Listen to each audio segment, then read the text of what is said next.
Alright, so in this video I'm going to show you how I made these. I made a brooder box for some chickens that are coming and needed a way to hang it, and so I wanted to make these one to put on each corner.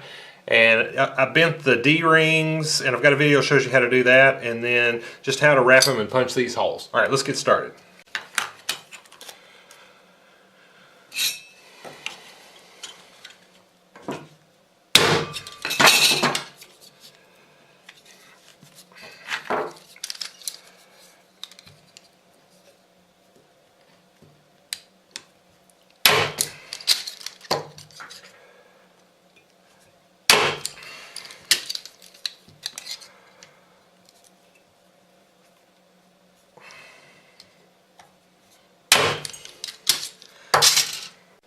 Okay, so that's got all the ones made that I need for my project, and I hope this was helpful to you. Maybe you'll need some hanging straps someday. Thank you for watching.